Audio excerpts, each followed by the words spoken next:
The morning mist clung to the Maryland countryside like a shroud, concealing the movements of over 100,000 men, who would soon transform a quiet farming community into America's bloodiest single day. On September 17, 1862, near the sleepy town of Sharpsburg, two massive armies prepared to collide in what would become known as the Battle of Antietam Creek. General Robert Edward Lee stood atop a hill overlooking the Potomac River, his weathered face etched with the weight of command. His Army of Northern Virginia, though outnumbered nearly 2-1, had crossed into Maryland with audacious dreams of bringing the war to Union soil. Lee's gamble was calculated, yet desperate. A successful invasion might convince European powers to recognize Confederate independence and potentially end the war on Southern terms. Across the rolling farmland, General George Brinton McClellan commanded the Army of the Potomac with characteristic caution. Despite possessing Lee's complete battle plans, discovered wrapped around 3 cigars and left by a careless Confederate courier, McClellan hesitated to press his overwhelming advantage. The young Union general, dubbed Little Napoleon by his adoring troops, remained haunted by phantom Confederate reinforcements that existed only in his imagination. As dawn broke over Antietam Creek, the first cannon shots shattered the September morning calm. Private Jonathan Miller of the 1st Maryland Regiment watched in horrified fascination as Confederate artillery shells screamed overhead, their distinctive whistle growing louder before exploding in thunderous crashes that shook the earth beneath his feet. The battle that would determine the fate of nations had begun. The strategic importance of this engagement extended far beyond the rolling hills of Maryland. In London, Prime Minister Henry John Temple, 3rd Viscount Palmerston, awaited news of Lee's invasion with keen interest. British cotton mills had fallen silent due to the Union naval blockade, and working-class unrest threatened social stability. A Confederate victory might justify British intervention and recognition of Southern independence, fundamentally altering the global balance of power. Similarly, in Paris, Emperor Napoleon III contemplated his own intervention in Mexico while monitoring American developments. French Foreign Minister Édouard Thouvenel had already drafted preliminary recognition documents for the Confederacy, pending a decisive Southern military success. The outcome at Antietam would influence French policy across two continents. The morning's fighting centered on Dunker Church, a simple whitewashed building that would witness unprecedented carnage. Confederate General Thomas Jonathan Stonewall Jackson's corps held the left flank against repeated Union assaults through the infamous cornfield, where stalks of corn fell like soldiers under the relentless rifle fire. By 10 o'clock, the field had changed hands multiple times, littered with the blue and gray uniforms of fallen men. As the battle intensified, foreign military observers scribbled frantic notes describing the unprecedented scale of destruction. Colonel Garnet Joseph Wolseley of the British Army watched through field glasses as American soldiers displayed a ferocity that surprised European professionals accustomed to more gentlemanly warfare. The industrial-age weaponry, rifled muskets, explosive shells, and rapid-fire artillery created casualty rates that defied traditional military calculations. The world held its breath as smoke rose from the Maryland countryside, unaware that the events unfolding along Antietam Creek would reshape international relations, redefine warfare, and ultimately determine whether the American experiment in democracy would survive its greatest trial. While soldiers bled along Antietam Creek, European capitals buzzed with anticipation. The Confederate commissioners James Murray Mason and John Slidell had spent months courting British and French support, arguing that Southern independence was inevitable and economically beneficial to European interests. Their careful diplomatic groundwork now awaited battlefield validation. In the British Foreign Office on Downing Street, Foreign Secretary Lord John Russell reviewed the latest dispatches from America with growing excitement. The cotton famine had devastated Lancashire mill towns, creating unemployment and social unrest that threatened the Liberal government's stability. Russell had already drafted a memorandum proposing joint British-French mediation of the American conflict, contingent upon Confederate military success. According to historical analysis from the National Archives in London, British cabinet discussions during September 1860 to reveal deep divisions regarding American intervention. Chancellor William Ewart Gladstone privately favored Confederate recognition, believing that Southern agricultural exports would better serve British economic interests than Northern industrial competition. However, other ministers worried about the precedent of supporting slave-holding rebels against a democratic government. The French perspective proved equally complex. Emperor Napoleon III faced pressure from textile manufacturers in Lyon and Rouen, who demanded action to restore cotton supplies. French military advisors, fresh from victories in Italy and Crimea, viewed the American conflict as an opportunity to reassert European influence in the Western Hemisphere. Secret correspondence between Paris and Richmond had already established preliminary terms for Confederate recognition and potential military cooperation. Back on the Maryland battlefield, General Lee understood these international implications intimately. His invasion strategy deliberately targeted Pennsylvania's industrial heartland, hoping to demonstrate Confederate military capability while threatening Union economic centers. A decisive victory at Antietam, followed by successful attacks on Harrisburg or Philadelphia, might force Lincoln's government to negotiate peace terms favorable to Southern independence. The morning assault against Dunkirk Church had stalled in horrific carnage, but Lee's attention focused on the center of his line, where Confederate forces held a sunken road that local farmers called the Hagerstown Pike Road. General Daniel Harvey Hill's division had transformed this natural depression into a formidable defensive position, with Confederate soldiers lying prone behind the earthen banks, their rifles trained on the approaching Union formations. At approximately 10:30 in the morning, Union General William Heth French launched his assault against the sunken road. With characteristic determination, the attacking soldiers advanced across open fields, their regimental flags snapping in the autumn breeze, while Confederate defenders waited with disciplined patience. The ensuing slaughter would earn the position its grim nickname, Bloody Lane. Foreign military observers noted the tactical evolution occurring before their eyes. Traditional European battle formations, designed for smooth-bore muskets and bayonet charges, proved suicidal against rifled weapons that could kill accurately at 300 yards. American soldiers adapted with pragmatic innovation, seeking cover behind fence rails, rocks, and any available shelter while maintaining coordinated fire patterns. General McClellan's headquarters at the Philip Pry House provided an excellent view of the unfolding carnage, yet the Union commander remained paralyzed by indecision. Despite possessing detailed knowledge of Confederate positions and overwhelming numerical superiority, McClellan convinced himself that Lee commanded twice his actual strength. This fatal hesitation would allow Confederate forces to maintain their defensive positions throughout the critical morning hours. As casualties mounted along Bloody Lane, European diplomats recognized that Antietam represented more than a regional American conflict. The battle's outcome would influence colonial policies in India, trade relationships with China, and the delicate balance of power that had preserved European peace since Waterloo.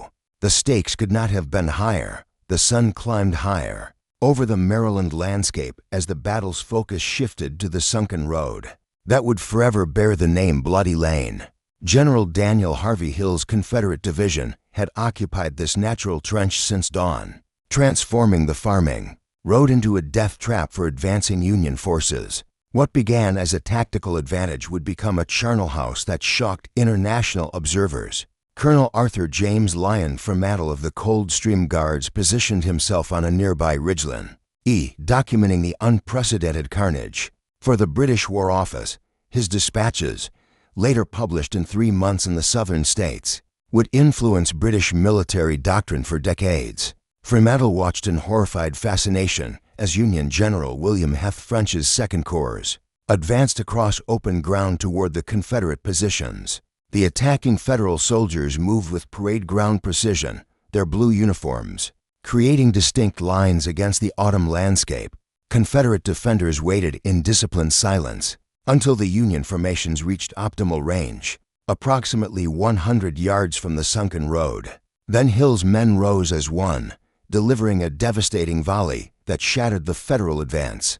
Private Thomas McCauley of the 69th New York Regiment described the moment in letters home. "The rebel fire came like a scythe through wheat. Men fell so fast you could walk on bodies without touching ground." McCauley's regiment lost over 100 men in the first assault, typical casualties that would be repeated throughout the morning as successive Union brigades attempted to carry the Confederate position. European military observers noted significant tactical innovations emerging from the carnage. American soldiers abandoned traditional close-order formations in favor of dispersed skirmish lines that reduced casualties while maintaining offensive momentum. These adaptations challenged established European military doctrine, suggesting that industrial-age warfare required fundamental changes in battlefield tactics. General Israel Bradford Richardson's division replaced French's shattered units round noon, launching a renewed assault against Bloody Lane with fresh determination. Richardson, known to his men as Fighting Dick, personally led the charge, his sword gleaming in the September sunlight. The general's conspicuous courage inspired his soldiers, but made him an irresistible target for Confederate marksmen. The decisive moment came when Lieutenant Colonel Thomas Bailey of the 4th New York Regiment discovered an elevated position overlooking the sunken road. Bailey's men gained enfilade fire down the length of the Confederate trench, turning the defensive advantage into a deadly liability. Caught in a crossfire with nowhere to retreat, Hill's soldiers found themselves trapped in their own fortification. According to Confederate accounts preserved in the Richmond Examiner archives, the slaughter in Bloody Lane defied description. Bodies piled 3 deep in some sections of the road, creating literal bridges of corpses that surviving soldiers climbed to escape the killing zone. The sight broke even hardened veterans who had witnessed previous battles at Manassas and the Peninsula Campaign. General Richardson fell mortally wounded while directing the final assault, struck down by a Confederate sharpshooter hidden in a nearby barn.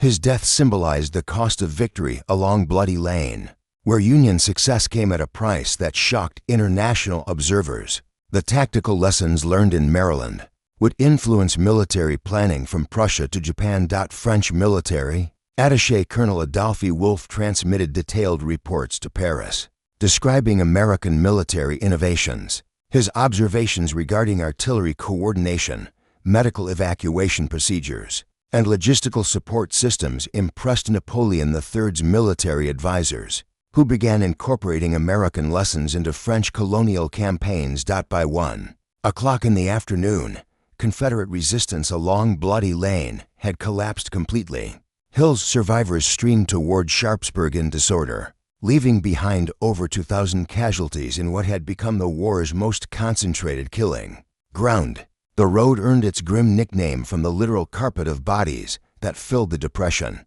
From end to end, the fall of Bloody Lane created a massive gap in Lee's center, offering McClellan an unprecedented opportunity to split the Confederate Army and win decisive victory. However, the Union commander's habitual caution prevented him from exploiting this tactical breakthrough, allowing Lee precious time to reorganize his shattered defenses.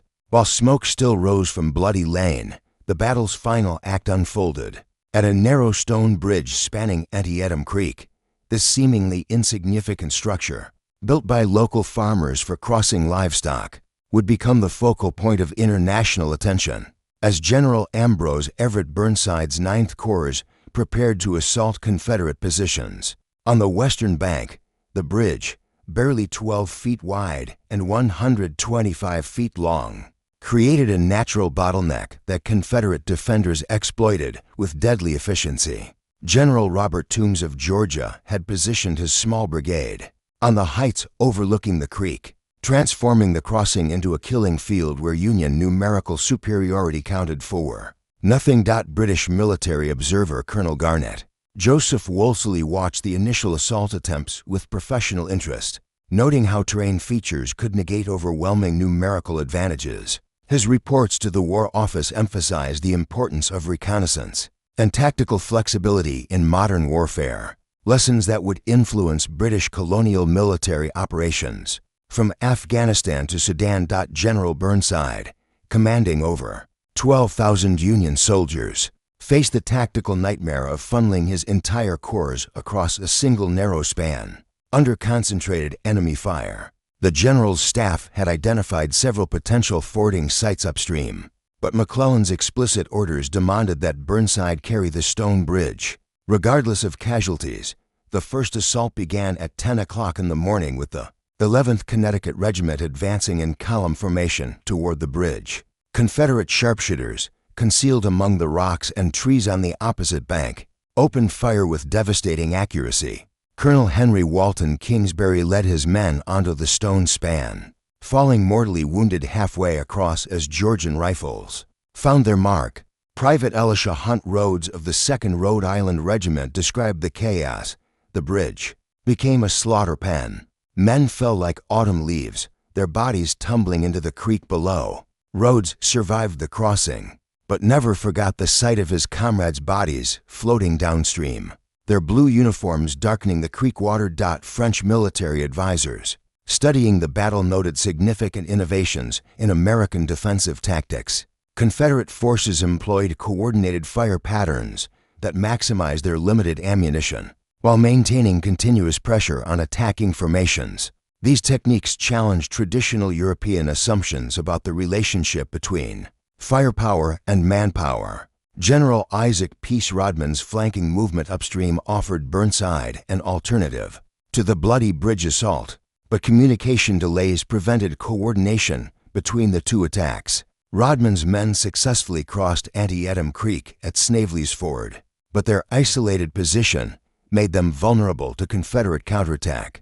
Without immediate support from Burnside's main force, the bridge finally fell to Union forces at 1 o'clock in the afternoon, when the 51st New York Regiment and 51st Pennsylvania Regiment launched a coordinated assault under covering fire from Union artillery positioned on the eastern heights. The decisive moment came when Sergeant Lewis Patterson of the 51st New York stormed across the span, inspiring his comrades to follow despite the withering Confederate fire. According to historical accounts preserved in Harper's Weekly Archives, the successful bridge crossing marked a turning point in international perceptions of American military capability. European observers had initially dismissed American soldiers as undisciplined militia, but the coordinated tactics and individual courage displayed at Antietam Creek challenged these preconceptions. General Toombs withdrew his Georgian defenders in good order after inflicting over 500 casualties on Burnside's corps, demonstrating how small, well-positioned forces could delay much larger enemy formations. This tactical lesson would influence defensive strategies from the Franco-Prussian War through the Great War. The capture of Antietam Creek Bridge opened the final phase of the battle, as Burnside's reorganized corps prepared to assault Sharpsburg. Itself, Lee's army, bloodied and exhausted from 12 hours of continuous combat, faced potential annihilation as Union forces closed from multiple directions. However, McClellan's chronic overcaution again prevented decisive action. Despite controlling the bridge and possessing fresh reserves, the Union commander hesitated to press his advantage, allowing Lee precious time to consolidate his remaining forces for a desperate last stand among the streets and buildings of the Maryland town. As afternoon shadows lengthened across the Maryland countryside, General Robert Edward Lee faced the gravest crisis of his military career. His Army of Northern Virginia had been battered along a 4-mile front, suffering catastrophic losses at Dunker Church, Bloody Lane, and Antietam Creek Bridge. With barely 25,000 effective soldiers remaining, Lee confronted McClellan's fresh reserves while calculating the odds of survival against withdrawal. The Confederate commander's position appeared hopeless to rational military analysis. Union forces controlled the battlefield's key terrain features. McClellan possessed overwhelming numerical superiority, and Confederate ammunition supplies had dwindled to critical levels. European military observers expected Lee to retreat across the Potomac River under cover of darkness, salvaging what remained of his army for future campaigns. Instead, Lee gambled everything on a desperate counterattack that would either win decisive victory or destroy his army completely. The general's audacious plan centered on General Ambrose Powell Hill's Light Division, which had completed a brutal 17-mile forced march from Harper's Ferry to reach the Antietam battlefield just as Burnside's corps prepared to assault Sharpsburg. Hill's arrival transformed the tactical situation dramatically. His 5,000 soldiers, though exhausted from their grueling march, represented fresh Confederate reserves at the moment when Lee's defensive line faced potential collapse. The general's distinctive red battle shirt had become a familiar sight along Virginia battlefields, inspiring Confederate soldiers to extraordinary efforts in desperate circumstances. Battlefield outcomes, lessons that would influence French military doctrine in subsequent colonial campaigns. The Confederate counterattack struck Burnside's extended left flank with devastating surprise and ferocity. Hill's veterans of numerous Virginia battles advanced with the disciplined fury of soldiers fighting for national survival. Their rebel yell echoed across the Maryland countryside as they crashed into Union formations. Already depleted by the bridge assault, General Orlando Bolivar Wilcox's division bore the brunt of Hill's assault, losing over 800 men in 30 minutes of savage close-quarters combat. Union soldiers, surprised by the sudden appearance of fresh Confederate forces, began retreating toward Antietam Creek in growing disorder. The day's final phase had begun with characteristic American violence.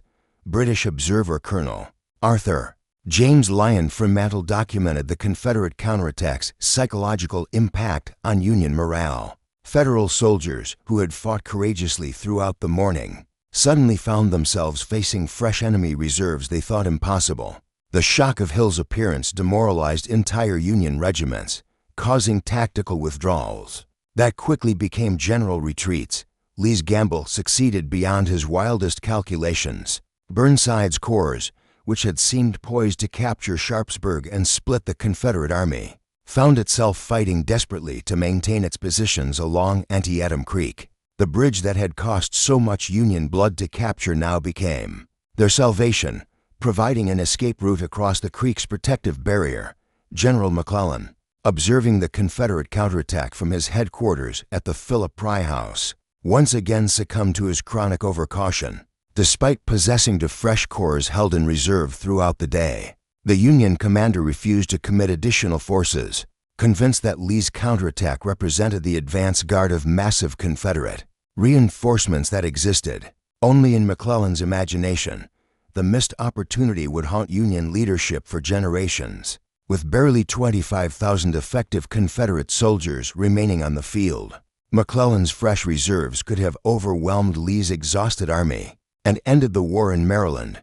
Instead, the Union commander's hesitation allowed Lee to maintain his defensive positions and plan an orderly withdrawal across the Potomac River. As darkness fell over the Antietam battlefield, both armies counted their staggering losses.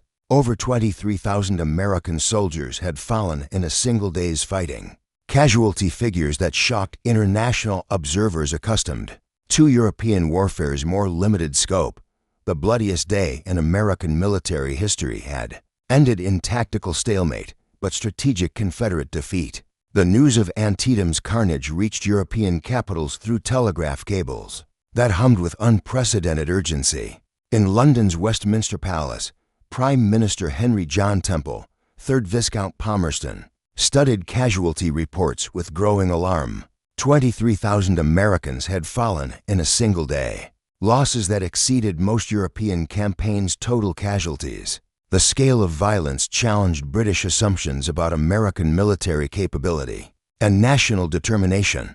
Foreign Secretary Lord John Russell's carefully prepared mediation proposal suddenly seemed premature. The battle's tactical stalemate had prevented Confederate forces from achieving the decisive victory necessary to justify British intervention. More troubling for British interests, Lee's retreat across the Potomac River represented a strategic defeat that undermined Confederate claims of military invincibility. According to diplomatic correspondence preserved in the British Foreign Office archives, Chancellor William Ewart Gladstone's pro-Confederate sympathies faced severe criticism from Parliament members who questioned the wisdom of supporting a slave-holding rebellion. The moral implications of Confederate recognition, previously overshadowed by economic considerations, now demanded serious political attention. In Paris, Emperor Napoleon III postponed his planned recognition of Confederate independence indefinitely. French Foreign Minister Édouard Thauvenel, who had drafted preliminary diplomatic documents supporting Southern sovereignty, quietly shelved these proposals pending further American developments. The Mexican intervention suddenly seemed more pressing than American mediation. President Abraham Lincoln recognized Antietam's strategic significance immediately. Despite the battle's tactical ambiguity, Lee's retreat provided the political cover necessary for Lincoln to announce his preliminary Emancipation Proclamation. On September 22, 1862, the proclamation transformed the conflict's moral dimensions. While preventing European intervention on Confederate behalf, the Emancipation Proclamation created seismic shifts in international opinion that Confederate diplomats had not anticipated. British working-class movements, led by John Bright and other radical politicians, enthusiastically endorsed Lincoln's anti-slavery position. Manchester textile workers, despite unemployment caused by the cotton embargo, publicly supported Union policies that promised slave emancipation. Russian Tsar Alexander II, who had recently emancipated his own serfs, viewed Lincoln's proclamation with considerable approval. Russian support for the Union cause, motivated by strategic opposition to British interests, gained moral legitimacy through Lincoln's anti-slavery stance. The international coalition supporting Confederate independence began fragmenting along ideological lines. General Lee's army crossed the Potomac River on September 18th, ending the Maryland campaign that had promised so much Confederate advantage. The Army of Northern Virginia's retreat symbolized broader Southern strategic failures that European observers noted with growing concern. Confederate military invincibility, essential for international recognition, had proven illusory at Antietam Creek. British military advisor Colonel Garnet Joseph Wolseley submitted detailed reports analyzing American tactical innovations that had emerged during the Maryland campaign. His observations regarding artillery coordination, medical evacuation procedures, and logistical support systems impressed War Office officials, who began incorporating American lessons into British colonial military operations. The battle's aftermath revealed fundamental changes in warfare's character that European military establishments struggled to comprehend. Industrial production capabilities, railroad transportation networks, and telegraph communications had created strategic advantages that traditional military doctrine could not adequately address. American innovation in these areas suggested profound implications for future European conflicts. Confederate diplomatic hopes, raised so high before the Maryland invasion, collapsed with stunning suddenness following Antietam's bloody stalemate. James Murray Mason's London mission lost credibility as British politicians questioned Confederate military competence. John Slidell's Parisian negotiations stalled as French officials reconsidered their American policy priorities. Lincoln's preliminary Emancipation Proclamation specifically cited military necessity as justification for freeing slaves in rebellious states. This legal framework addressed constitutional concerns while establishing moral grounds for continued warfare. European liberals, previously skeptical of Lincoln's commitment to abolition, embraced the proclamation as evidence of genuine anti-slavery principles. The international community's response to Antietam fundamentally altered the war's diplomatic landscape. Of Confederate independence, which had seemed achievable through European recognition before September 17th, now appeared increasingly unlikely. The battle's strategic consequences extended far beyond Maryland's bloody fields, reshaping global perceptions of American national character and democratic resilience. British Parliament debates following Antietam revealed deep divisions regarding American intervention. Conservative members still favored Confederate recognition for economic reasons, but liberal opposition gained strength through moral arguments against supporting slave-holding rebels. The political coalition necessary for intervention gradually dissolved under pressure from anti-slavery advocates. The Battle of Antietam's reverberations extended far beyond the Maryland countryside, where 23,000 Americans had fallen. On September 17, 1862, in the weeks following Lee's retreat, the conflict's international dimensions underwent fundamental transformation as European powers reassessed their positions toward the American Civil War. British Prime Minister Henry John Temple, 3rd Viscount Palmerston, faced mounting parliamentary pressure to abandon Confederate mediation efforts. Following Lincoln's Emancipation Proclamation, the moral implications of supporting a slaveholding rebellion against a government committed to abolition proved politically untenable. For Liberal Party unity, by October's end, British recognition of Confederate independence had become practically impossible. The cotton famine that had initially driven British sympathy for Confederate independence began affecting European policy calculations differently. Alternative cotton sources in Egypt and India, previously considered inadequate, received increased British investment and development. The American supply disruption, rather than forcing Confederate recognition, accelerated British economic diversification that reduced dependence on Southern agriculture. According to diplomatic records from the Quai d'Orsay archives in Paris, Napoleon III's Mexican intervention consumed French military resources that might otherwise have supported Confederate recognition. The emperor's ambitious plans for European influence in the Americas required careful management of American relations, making Confederate support counterproductive to broader French strategic objectives. Antietam's tactical lessons influenced European military doctrine in ways that Confederate and Union leaders never anticipated. Prussian military observers, studying American innovations in artillery coordination and infantry tactics, incorporated these lessons into reforms that would prove decisive.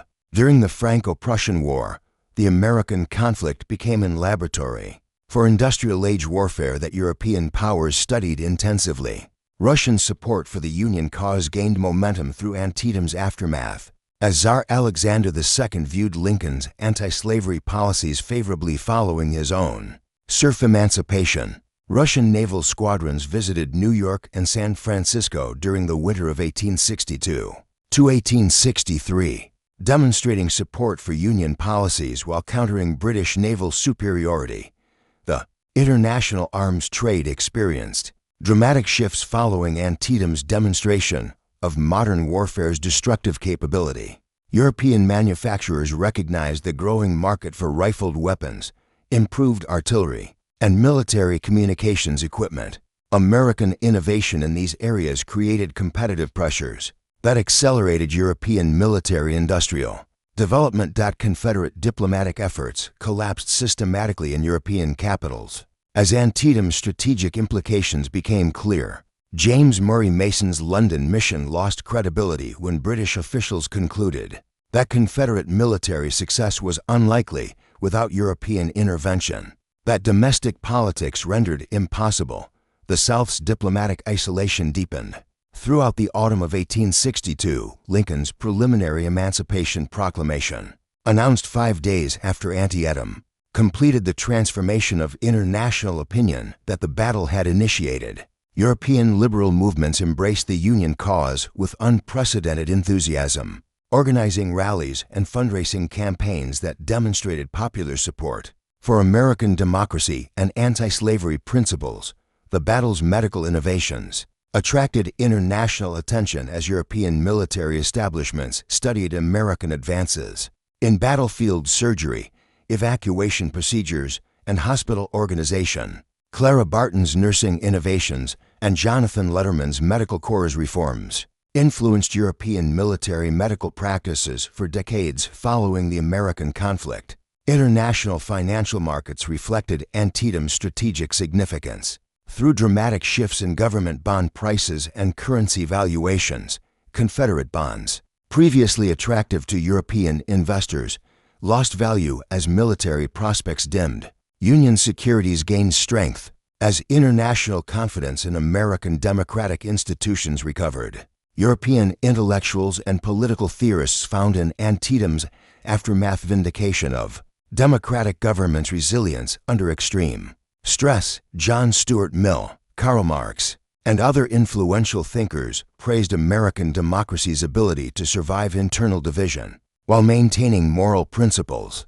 These intellectual endorsements strengthened international support for Union policies.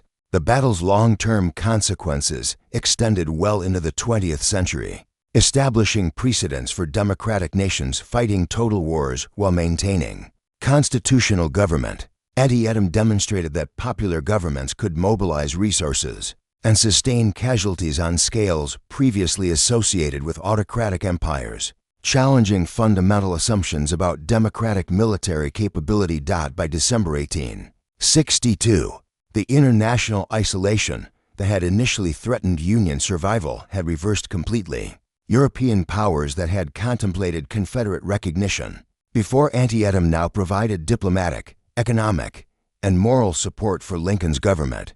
The battle that began as a tactical stalemate had achieved strategic victory through its global consequences.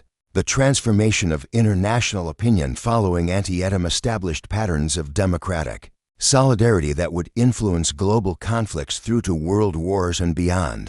The battle's legacy transcended its immediate military significance, demonstrating how battlefield outcomes could reshape international relations and redefine the moral foundations of modern warfare.